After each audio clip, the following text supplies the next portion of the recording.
स्वागत है आपका आज हमारी एक नई वीडियो में। और आज की वीडियो में हम डिस्कस करने वाले हैं टीचिंग क्षेत्र में कैरियर आप कैसे बना सकते हैं। अगर आप टीचर बनना चाहते हैं तो उसके बारे में हम यहाँ पे फुली डिस्कस करेंगे कि कैसे कैसे किन किन स्टेप से आपको गुजरना पड़ेगा और फिर आप टीचर बन सकते हैं। टीचर के बारे में सबसे पहले हमें पता होना चाहिए टीचर कहाँ कहाँ होते हैं। टीचर स्कूल में, कॉलेज में और यूनिवर्सिटी में होते हैं। बट इन सभी को हम टीचर नहीं कहते हैं। इनके जो नेम होते हैं, नाम होते हैं टीचर के, उनमें डिफरेंस होता है। वो हम वीडियो में आगे डिस्कस करेंगे। तो सबसे पहले हम यहाँ पे देखेंगे कि जो स्कूल में टीचर होते हैं, स्कूल में किस किस तरह के टीचर होते हैं, ये हम सबसे पहले यहाँ पे देखेंगे। स्कूल में जो सबसे पहले टीचर होते हैं वो होते हैं नर्सरी टीचर। ये क्लास 1 से पहले के जो बच्चे होते हैं, 3 से 5 साल तक के जो बच्चे होते हैं, उनको नर्सरी और केजीज की क्लासेस होती हैं, उनके लिए होते हैं। तो अगर आपको ऐसा टीचर बनना है तो सबसे पहले आपको +2 करनी पड़ेगी। +2 के बाद आप एक कोर्स कर सकते हैं एनटीटी का। और एनटीटी का कोर्स आपका 1 साल का भी होता है और ये 2 साल का भी होता है। तो मैक्सिमम अगर आप 2 साल का करेंगे तो ये आपके लिए ज़्यादा बेनिफिशियल रहने वाला है। इस कोर्स के करने के बाद आपका एक तो एग्ज़ाम भी हो सकता है। अभी कोई पैटर्न नहीं बना है, कई स्टेट में बन चुका है। एग्ज़ाम भी हो सकता है या फिर डायरेक्ट इंटरव्यू भी हो सकता है। तो उस बेस पे आपकी सिलेक्शन नर्सरी टीचर के लिए हो सकती है। तो बेसिक क्वालिफिकेशन +2 है और फिर आपने एनटीटी का कोर्स करना है और उसके बाद आप इसके लिए एलिजिबल हैं। और सेकंड नंबर का जो टीचर स्कूल में होते हैं, ये होते हैं क्लास 1 से लेके क्लास 8 तक। और ये टीचर जो रहते हैं, इनके बारे में लिख लेते हैं। ये नर्सरी और केजी के बच्चों के लिए होते हैं। तो अगर आपको क्लास 1 से क्लास 8 के बच्चों को पढ़ाना है तो इसके लिए आपको सबसे पहले +2 करनी पड़ेगी। और उसके बाद एक कोर्स होता है, ये भी हो रहेगा, डिप्लोमा इन एलिमेंट्री एजुकेशन। ये आपका 2 इयर्स का होता है, इसको आपको करना पड़ेगा। उसके बाद फिर आपका एक टेस्ट होगा जिसे हम टेट कहते हैं, टीचर एलिजिबिलिटी टेस्ट कहते हैं। और ये होगा, इसको क्वालिफाई करने के बाद जब वैकेंसीज आती है तो दोबारा एक टेस्ट आपका होगा जिसे हम कमीशन कहते हैं। कमीशन, ये क्वालिफाई करना होगा। उसके बाद आप जो है ये क्लास 1 से लेके क्लास 8 के टीचर बन सकते हैं। अगर हम बात करते हैं क्लास 6 से लेके क्लास 10 तक के बच्चों की, तो इसके लिए सबसे पहले आपको ग्रेजुएशन करनी पड़ेगी किसी भी स्ट्रीम में। जैसे बीए है, बीएससी है, बीकॉम है, कुछ भी आप कर सकते हैं। या इसके लेवल की कोई और ग्रेजुएशन होती है उसे भी आप कर सकते हैं। इक्विवेलेंट कोर्स होते हैं ग्रेजुएशन के कुछ, उनको भी कर सकते हैं। इन कोर्स को करने के बाद एक आपको दोबारा से एक कोर्स करना पड़ेगा और इस कोर्स का नाम है बीएड। ये सबसे पॉपुलर जो कोर्स है आज तक का टीचिंग के लिए, सबसे पॉपुलर कोर्स है बीएड टीचिंग के सेक्टर में। अगर आप ये कोर्स करते हैं तो इसके लिए भी आपको 2 इयर्स का जो है टाइम लग जाएगा। 2 साल का होता है, पहले ये 1 साल का होता था, लेकिन अब जो एनसीटी इसको करवाता है, कंडक्ट करवाता है, इसका मेन करता धरता एनसीटी है। तो इन्होंने अब जो बीएड रखी है ये 2 साल की ही रखी है। ग्रेजुएशन करेंगे, उसके बाद अगर आप बीएड करते हैं तो सेम इसके बाद बीएड करने के बाद आपको टेट रहेगा। टेट क्वालिफाई करना पड़ेगा, टीचर एलिजिबिलिटी टेस्ट, हर स्टेट का अपना अपना होता है। और इसके बाद आपका रहेगा कमीशन। अगर आप कमीशन क्वालिफाई करते हैं तो आप टीचर बन सकते हैं। और आपको इसमें पढ़ाएंगे क्लास 6 से क्लास 10 तक के बच्चों को। इसके बाद अगर टीचर की बात करते हैं, फिर आते हैं क्लास 11th और क्लास 12th के लिए। तो इसके लिए सबसे पहले ग्रेजुएशन तो आपके पास होनी ही होनी चाहिए और इसके साथ आपके पास एक मास्टर डिग्री होनी चाहिए। जिस सब्जेक्ट का आपको टीचर बनना है उसके लिए आपके पास उस सब्जेक्ट की मास्टर डिग्री होनी चाहिए। जैसे फॉर एग्ज़ाम्पल मुझे फिजिक्स पढ़ाना है और मैं साइंस का स्टूडेंट हूँ। +2 मैंने साइंस में की है, ग्रेजुएशन मैंने बीएससी की है और मुझे फिजिक्स पढ़ाना है, तो मुझे फिजिक्स में मास्टर डिग्री करनी पड़ेगी। मास्टर डिग्री को करने के बाद इसका थोड़ा सा डिफरेंट है, इसमें टेट नहीं होता था। अभी तक, लेकिन कई स्टेट में अब इसके लिए भी टेट आपको करना पड़ेगा, टीचर एलिजिबिलिटी टेस्ट। हर स्टेट अपने अपने तरह से और अपने अपने जो पब्लिक सर्विस कमीशन है या कोई और जो कमीशन है उसके थ्रू कंडक्ट करवाता है। और टेट क्वालिफाई करने के बाद आपके पास रहेगा कमीशन, दोबारा से कमीशन आपको क्वालिफाई करना है। और अगर मेरिट में आपका नाम आता है तो आप जो है प्लस क्लास +1 और +2 के बच्चों को पढ़ा सकते हैं। तो इस तरह से हम बेसिकली हमने देखा स्कूल में जो टीचर होते हैं, 4 तरह के टीचर होते हैं, नर्सरी टीचर और डीएलडी टीचर और आपके बीएड टीचर और दूसरे लेक्चरर होते हैं जो क्लास 1 क्लास 2 को क्लास +1 और +2 को पढ़ाते हैं। अब इसके आगे की अगर हम बात करते हैं तो इसके बाद जो नेक्स्ट सेक्टर हमारे पास रहता है वो रहता है कॉलेज या फिर यूनिवर्सिटी। अगर आप स्कूल से थोड़े बड़े लेवल पे पढ़ाना चाहते हैं तो आप कॉलेज या फिर यूनिवर्सिटी में भी पढ़ा सकते हैं। और जो कॉलेज और यूनिवर्सिटी में जो टीचर होते हैं इनको हम प्रोफेसर कहते हैं।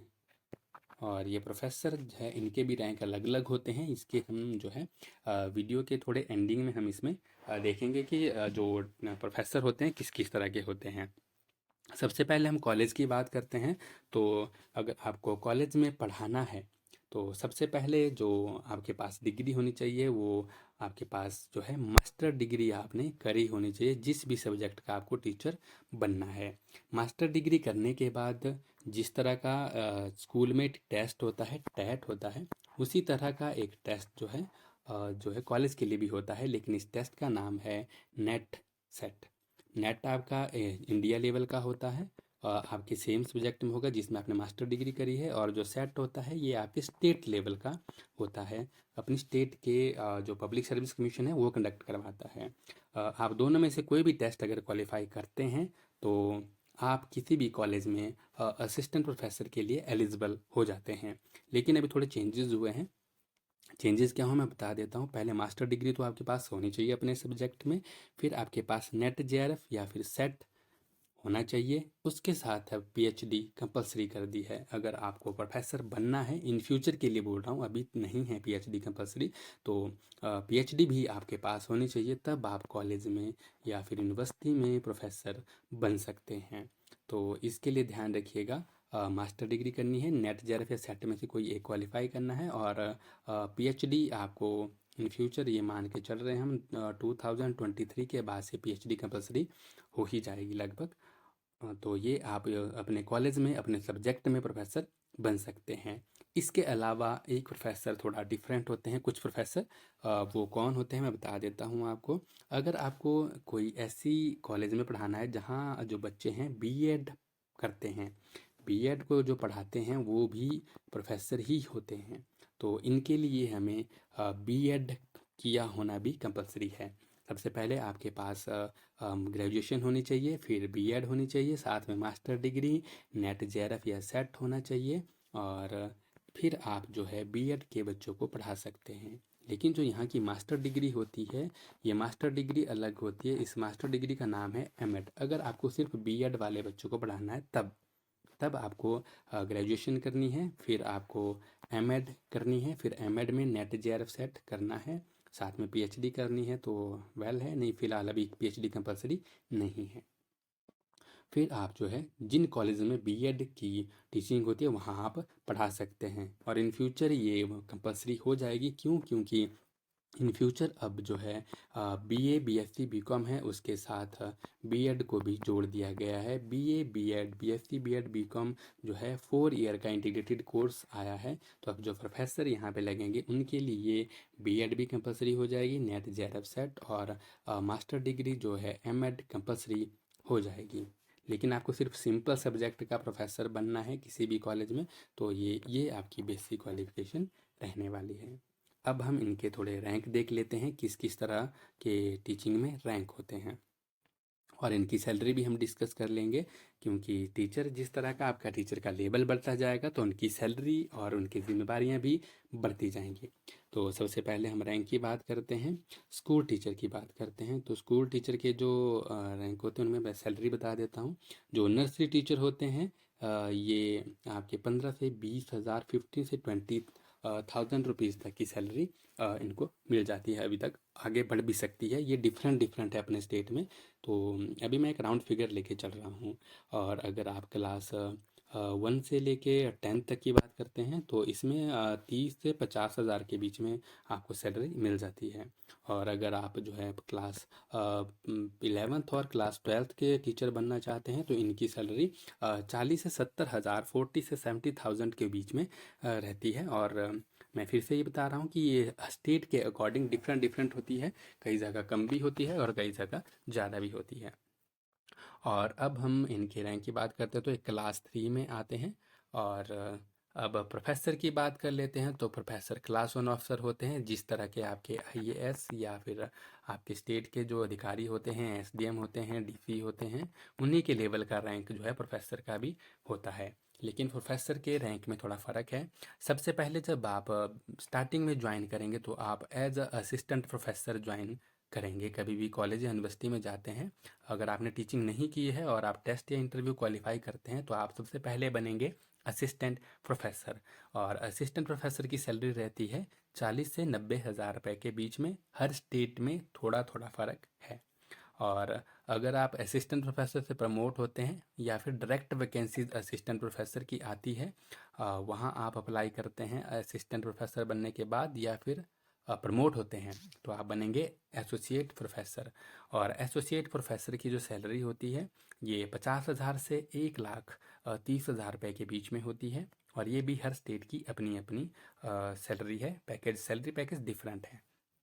और असिस्टेंट प्रोफेसर के बाद आप एसोसिएट बनेंगे, और एसोसिएट के बाद अगर आप प्रमोट होते हैं, ये रैंक बढ़ते रहते हैं जब आप एक बार प्रोफेसर बन जाते हैं। जब आप प्रोफेसर बन जाएंगे तो आपकी सैलरी 1 लाख से 2,50,000 रुपये के बीच तक रहती है। और ये टीचिंग का सबसे हाईएस्ट रैंक है। और आप प्रिंसिपल भी बन सकते हैं जब आप स्कूल में हैं या फिर आप कॉलेज में जाते हैं, तो इनके अलावा आप को प्रमोट करके प्रिंसिपल भी बनाया जा सकता है। अगर इसके रिगार्डिंग फिर भी कोई डाउट आपके माइंड में है तो आप मुझे टेलीग्राम चैनल पे मैसेज कर सकते हैं, या फिर कमेंट सेक्शन में भी आप इसके रिगार्डिंग क्वेश्चन पूछ सकते हैं।